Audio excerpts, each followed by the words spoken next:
Ah,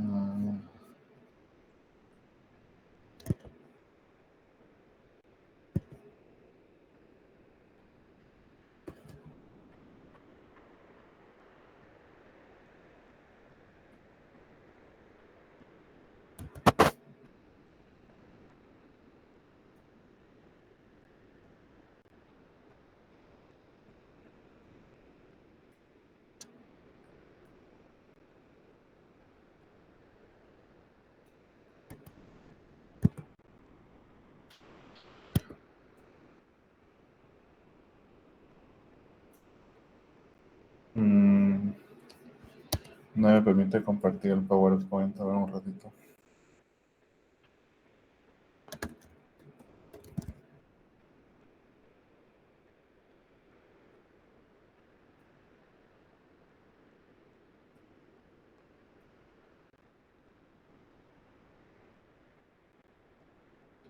Ya, sí. Entonces, bueno, estamos aquí en esta... Perfecto. Estamos ya. ¿No?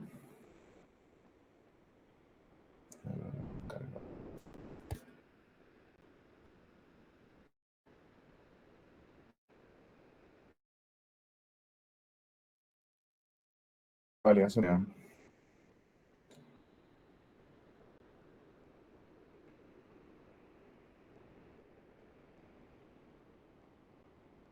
Perfecto.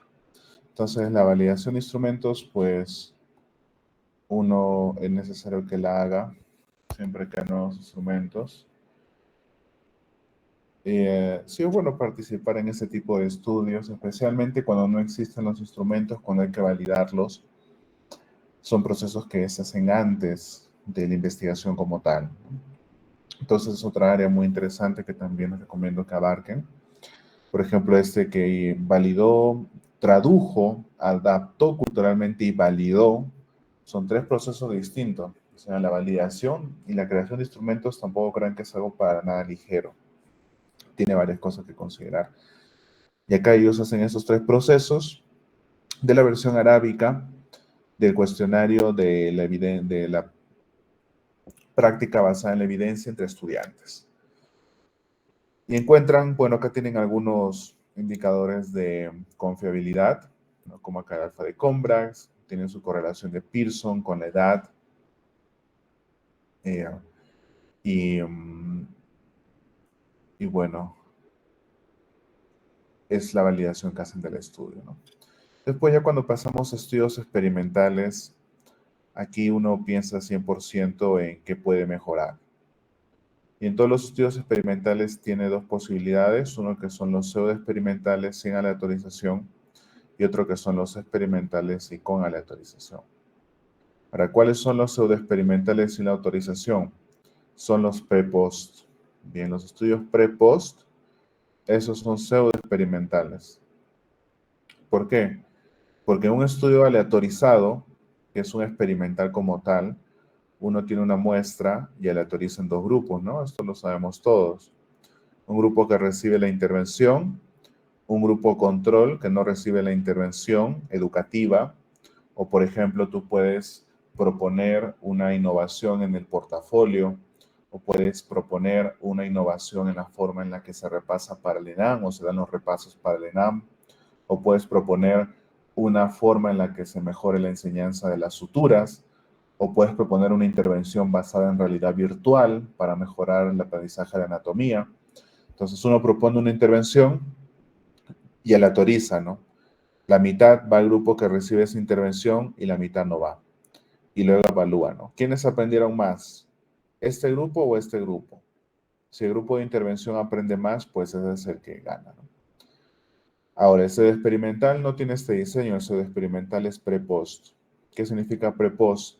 Que haces una evaluación basal, o sea, una evaluación pre, intervienes, acá das su intervención y vuelves a hacer una evaluación post. para ver si con tu intervención ha mejorado.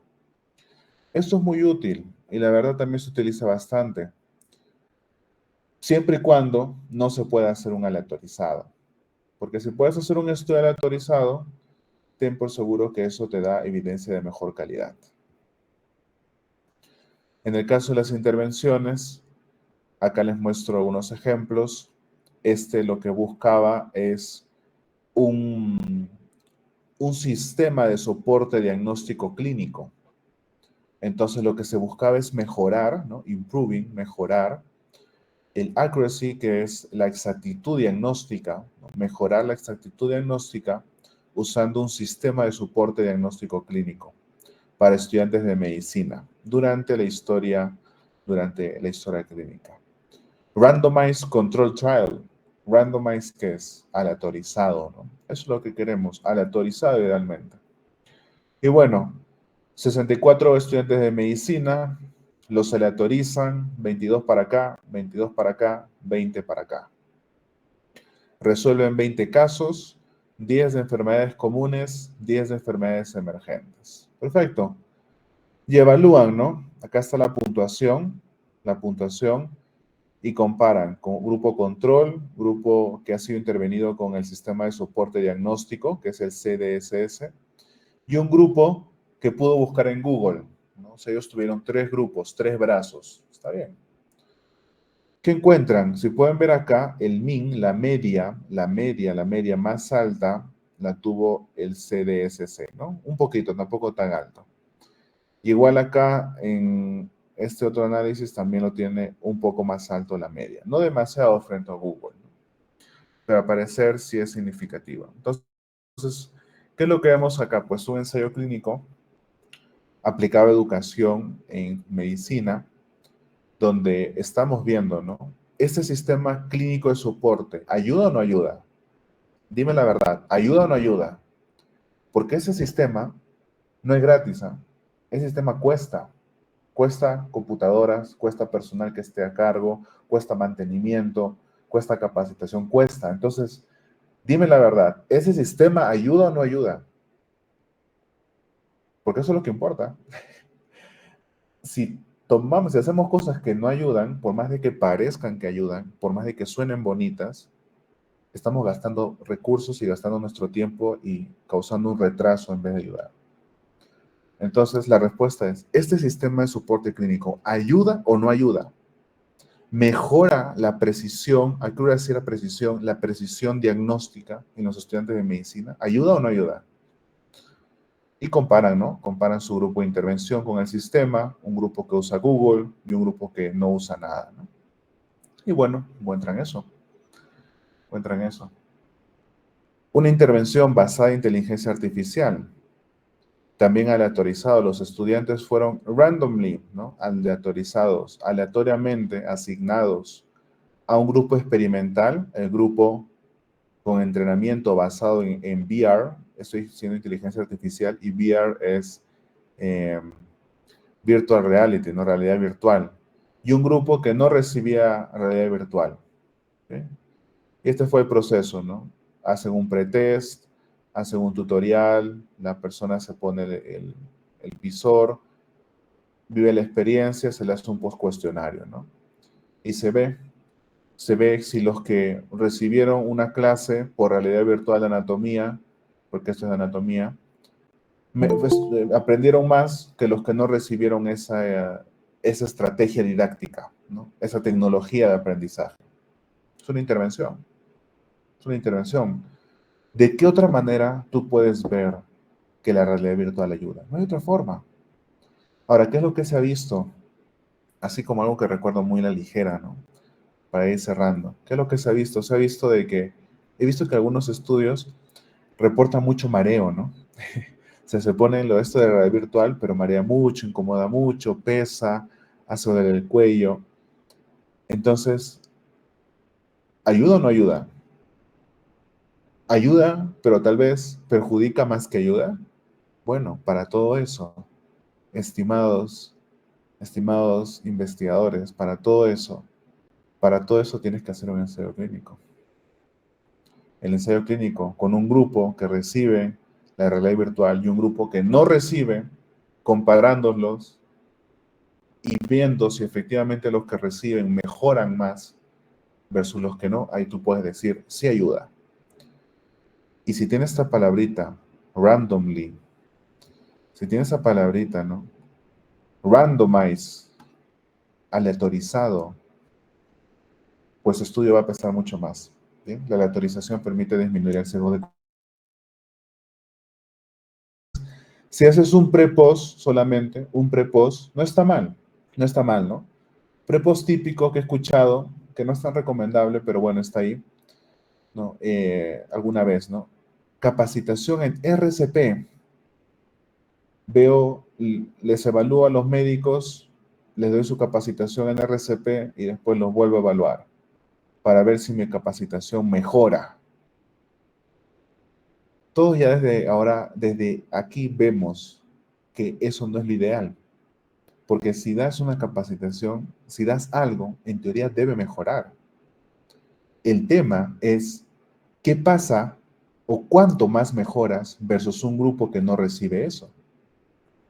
Entonces, cuando tienes dos grupos, no solamente prepost, sino cuando tienes dos grupos, e idealmente que han sido divididos mediante randomización, mediante aleatorización, ahora sí puedes hacer un estudio en toda regla. El pseudoexperimental entonces se hace cuando no puedes hacer un experimental.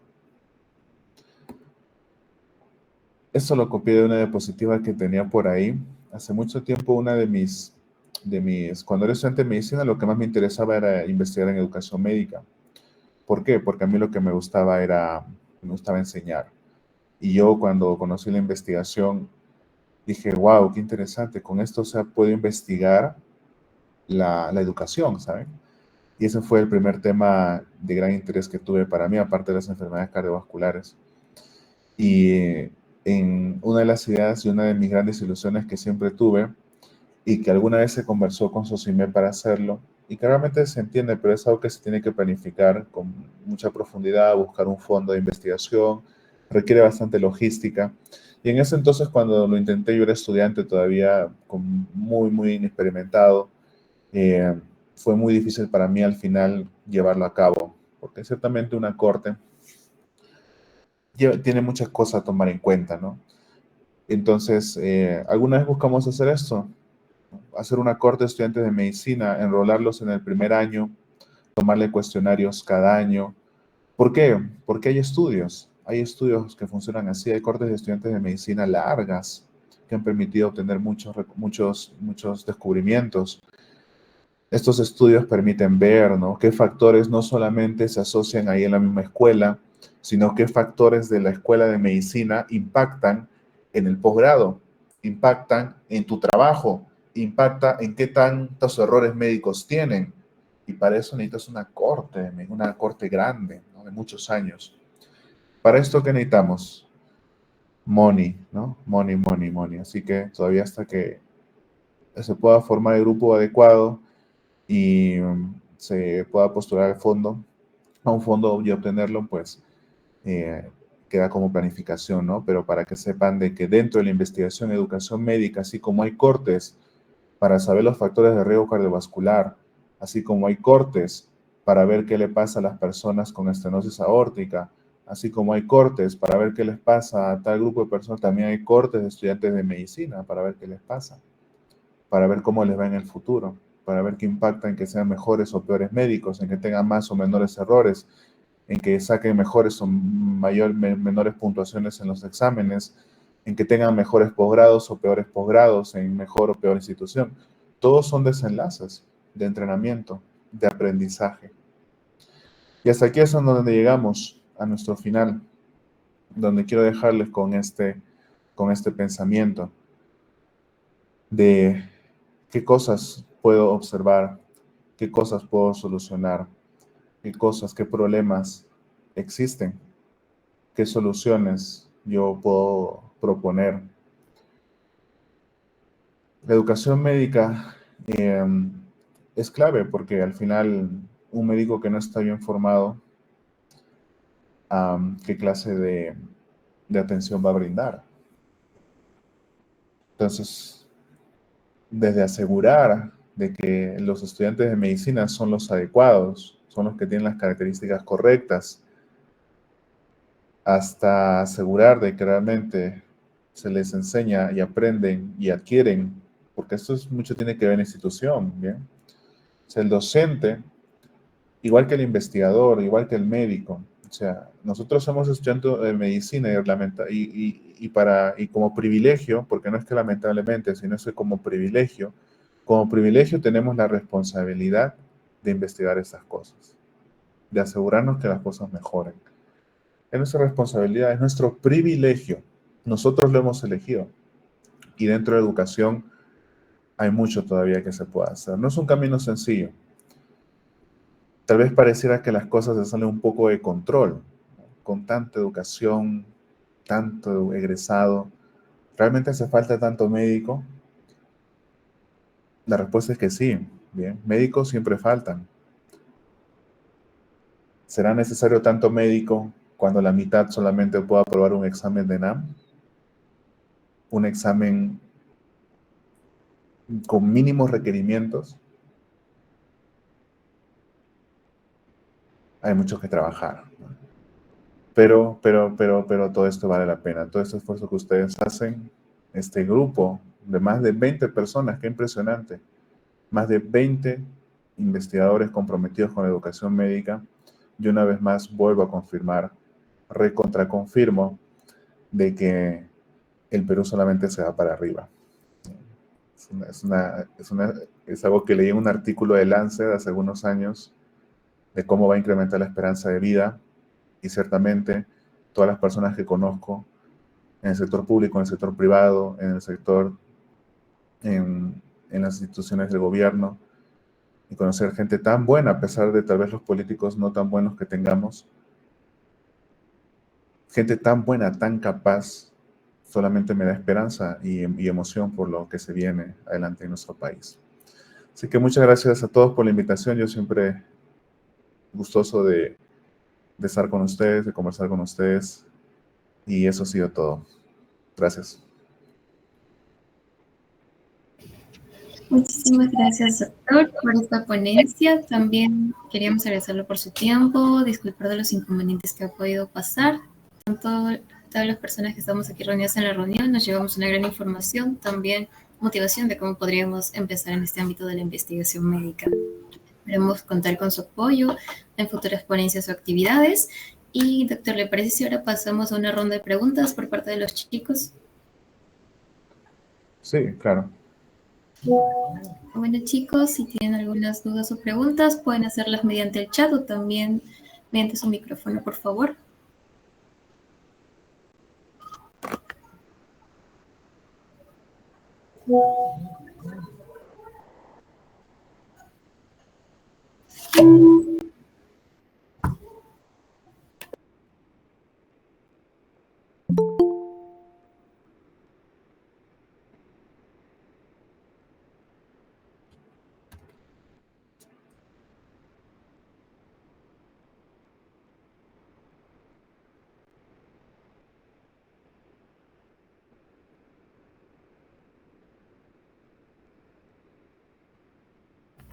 Bueno, doctor, tenemos una pregunta en el chat que nos menciona ¿qué nos recomendaría para poder aprender a realizar los análisis estadísticos y controlar los programas avanzados como SPSS?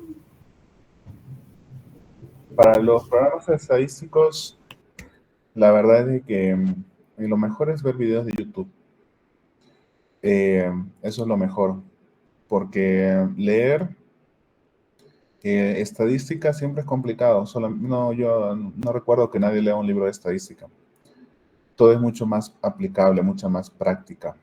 Entonces, tener bases de datos, aunque sean simuladas, crear una base de datos simulada no es nada complicado. Se puede hacer de forma aleatoria con el R o con el Stata, muy rápido, con ChatGPT. Y después, con esas bases, uno empezar a practicar, ¿no? Empezar a hacer un descriptivo, luego ver cómo se hacen las pruebas estadísticas. Yo les recomendaría que utilicen full videos de YouTube porque hay muy buen material, hay muy buen material libre. No les recomiendo que lean libros ni nada de esto de estadística. Tampoco les recomiendo que se metan a cursos de estadística como tal. Si no, busquen en YouTube, ¿no? Cómo hacer tal prueba, cómo hacer un análisis descriptivo, cómo hacer una regresión logística en SPS. Y buscando así los temas puntuales, uno va aprendiendo. Ahora, toma bastante tiempo, ¿bien? Toma bastante tiempo, porque son muchos conceptos y son muchas partes, como en todo. Y al principio no termina de cuadrarle qué cosas tiene que hacer, qué decisiones tiene que tomar, pero poquito a poquito se va aprendiendo.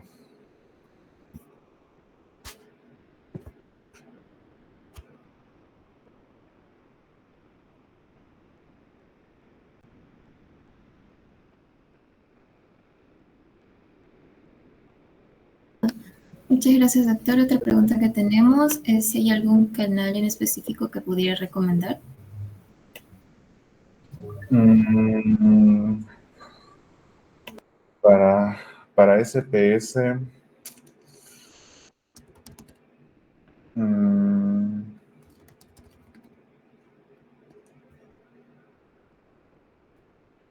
ah, para SPS la verdad no sabría, no sabría decirles. Yo tengo una serie de videos, les puedo compartir, donde hablo de las cosas más básicas en R y la verdad ha tenido, han tenido buenos comentarios, así que creo que les puede ser de utilidad. Les voy a compartir dónde está la lista de reproducción. Curso 1. Acá está, RStudio y estadística. A ver. Sí, efectivamente, creo que esto es como que lo más básico que pueden checar. Ahí les comparto el link. Veo una pregunta de Jimmy también. Sí, doctor. La pregunta menciona, ¿sería recomendable ir por una maestría en educación en salud o primero comenzar con cursos y diplomados? De educación en salud, dependiendo cuál es su objetivo, ¿no? ¿Cuál es tu objetivo? Porque si tú, ya está, ya. Pensé con un peer review que me tiene un poco agotado, por decirlo de forma diplomática. Lo que ocurre con eso es que una maestría, uno para qué la quiere hacer. Mira, uno puede hacer una maestría como se le llama en la terminología inglesa, y acá varía ya dependiendo de las Europa, Estados Unidos, Latinoamérica, pero en general hay maestrías profesionales y maestrías en ciencias. Si uno quiere ser científico, si uno quiere hacer investigación, uno puede hacer una maestría en ciencias. ¿Como cuál? La maestría en ciencias e investigación epidemiológica de UPCH. ¿Sí? La maestría de la científica de Sur en epidemiología y estadística. Aunque no se llama maestría en ciencias, igual su enfoque es en aprender que te vuelve un científico. ¿Okay? Ahora, las otras maestrías que no son en ciencias, ahora, no siempre se llaman maestrías en ciencias, por eso la terminología digo que cambia. Pero las otras que son maestrías profesionales te enseñan habilidades para el mundo profesional.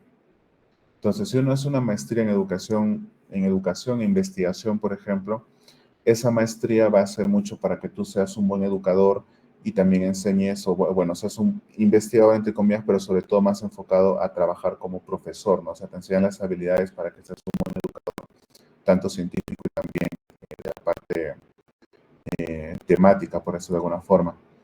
Si haces una maestría, por ejemplo, en gestión en servicio de salud, igual, no va a ser una maestría tan enfocada en ciencias, pero te va a dar habilidades para que tú sepas cómo gestionar un equipo, cómo gestionar una institución y todo lo que involucra, ¿no? Recursos humanos, el liderazgo, muchas cosas ahí, ¿no? Entonces, la maestría en educación médica lo mismo. O sea, uno puede hacer una maestría en educación médica que probablemente te va a dar habilidades para que puedas diseñar currículums, para que sepas hacer buenas clases, para que sepas liderar organizaciones de educación médica. Y dependiendo del programa, porque aquí yo lo veo un poco entre medio, puede que te dé una parte en ciencias como no puede que te dé una parte en ciencias. Ahora que lo recuerdo, pero esto es hablando de a nivel global, ¿no? Porque aquí en Perú también las opciones de posgrado son un poco limitadas. Pero hablando a nivel global, Y hay que tener mucho cuidado porque tampoco vale la pena gastarse una millonada en tener que pagar una maestría, siempre hay que ver fondos de becas y esas cosas. Pero a nivel global hay maestrías en ciencias en educación médica.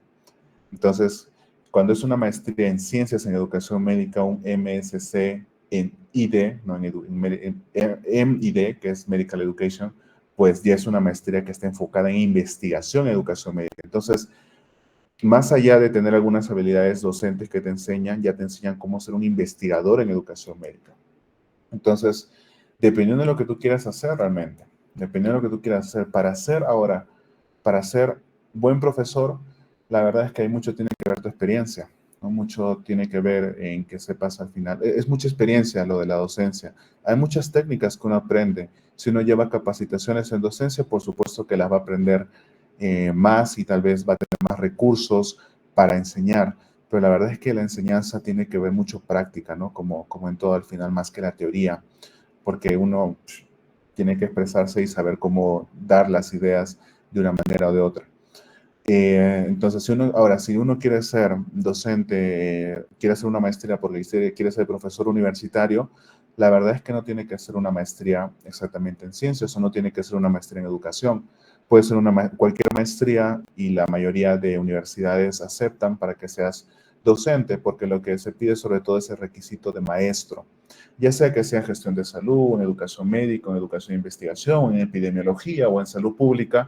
Si tienes una maestría, ya de por sí cumples un requisito para dar clases en la universidad, porque eso es lo más esencial, que tengas la maestría, ¿no? Claro que si tienes una maestría probablemente en música, por irnos a un extremo, tal vez eso no te sirva para ser profesor universitario en una escuela de medicina o una facultad de ciencia de la salud, pero si es en un área de ciencia de la salud, cualquier maestría como que te puede servir. Sobre todo yo decidiría con una que realmente me vaya a dar las habilidades que yo quiero. Yo porque hice una maestría en ciencias, en investigación epidemiológica, porque yo quería seguir una carrera científica. Yo más que tal vez, aunque ahora estoy muy involucrado en lo que es la salud global, salud pública, ciencias de la implementación, donde ya he salido a contactar mucho a instituciones y involucrarme mucho con la comunidad, y es una parte más allá de los métodos y la epidemiología como tal que yo inicialmente realicé. De todas maneras, la maestría en ciencias ahí me ha dado habilidades para hacer ciencia, ¿no? Como digo, ese músculo metodológico, ese pensamiento de qué tengo que hacer exactamente para responder esa pregunta mínimamente válido, ¿no? Entonces, eso te da una maestría en ciencias. Si tú quieres desarrollar o seguir ese camino, si quieres hacer incluso un doctorado, un PhD, una maestría en ciencias te va a ayudar mucho más. Ahora, si no es tu interés hacer investigación, y hacer investigación también hay que pensar qué significa. Es algo, no todo el mundo le gusta, o no todo el mundo tiene la paciencia, o no todo el mundo, es algo con lo que uno encaja o no encaja también, no es para todos, bien, hay que ser sinceros acá. Probablemente los que estamos acá sí sea para la gran mayoría, pero hay muchas personas que dicen, no, yo con investigación ni de cerca, ¿no? Entonces, si uno realmente no tiene ese interés, no tiene esa intención de hacer investigación así durante su carrera, durante su vida profesionalmente, mejor haga una maestría tal vez en salud pública, o haga una maestría en educación médica, una maestría en gestión en salud, o una maestría en otras habilidades, ¿no? Que también lo pueda hacer, ¿no?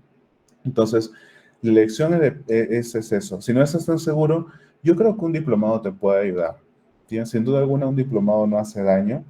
Eh, Siempre es muy importante que ya cuando uno pasa la formación de posgrado, se centre bien claro en las cosas que va a necesitar y que realmente le van a ayudar, ¿no? Ya a nivel de posgrado, uno no es bueno hacer cursos por hacer, ¿no? No es bueno tener 5 diplomados, 3 maestrías, no es bueno, realmente no da una buena impresión. No es que esté mal, bien, no es que esté mal, pero es de que cuando uno ya avanza a nivel de posgrado, ya empieza a volverse un especialista. No se queda en ser una persona tan general. Por supuesto que va a tener que adquirir tal vez habilidades de otras áreas, y para eso uno se tiene que formar en otras áreas, por supuesto, pero no es que voy a hacer 5 diplomados, una en tal cosa, y voy a hacer una maestría en esto y en otra maestría en esto porque quiero aprender y otra maestría en esto. Y no funciona así tampoco, sino de que uno más que seguir abarcando, ya profundiza, ¿no? Se va para arriba en un solo punto, ¿no? O se va para abajo, para arriba, pero en un solo punto. Entonces tiene que pensar muy bien qué es lo que quiere hacer como posgrado, ¿no? ¿Esto realmente me va a beneficiar para los objetivos que yo quiero hacer?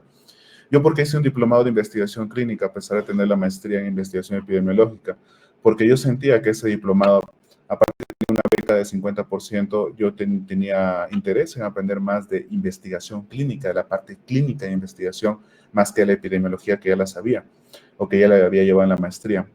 Entonces, por eso yo hice un diplomado de investigación clínica hace varios años. Después de eso, ya no he vuelto a hacer otro diplomado, la verdad.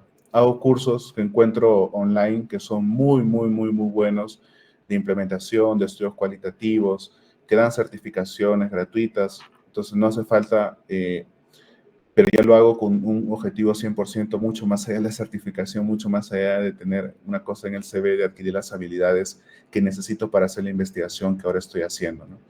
Entonces, la respuesta, Jimmy, iría ligado a eso, ¿no? Ya que eres recién egresado, ahora que lo leo también, para concluir lo que te recomendaría, es que o sea, recién egresado, todavía tienes todo por delante, ¿no?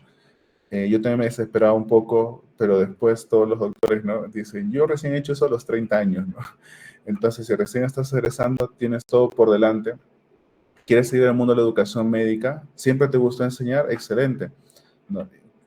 ¿Quieres dedicarte 100% a enseñanza? ¿Eso es lo que tú quieres? Ve tal vez por la maestría en educación médica, ¿no? Si ya sabes que te gusta enseñar, si ya tienes experiencia enseñando, ya sabes que la docencia e investigar en educación es lo que quieres hacer, haz la maestría en educación médica. Ahora dices, no, yo quiero habilidades para hacer investigación, tal vez en neumología, que es la especialidad que después quiero hacer. Tal vez te conviene hacer una más ligada de epidemiología, ¿no? Porque el enseñar igual vas a poder hacerlo, como te digo, ¿no? Entonces, una serie de cosas a considerar que te podría decir, Jimmy.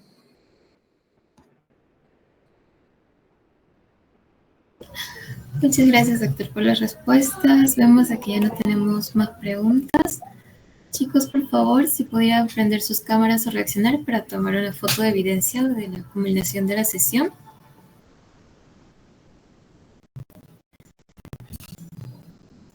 Chicos, reaccionen. Vamos a tomar la foto.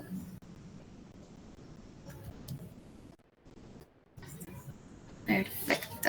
Ahora sí. Una vez más, muchas gracias, doctor, por su tiempo. Esperamos contar con su apoyo en futuras actividades. Buenas noches. Gracias. Hasta luego. Buenas noches, doctor. Bueno, chicos, ahora sí voy a pasar al post-test por el chat.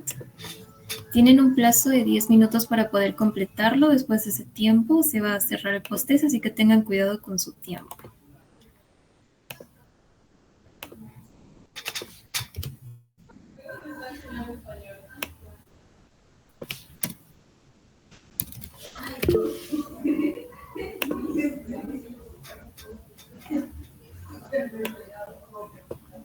Chicos, el post-test ya se encuentra en el chat.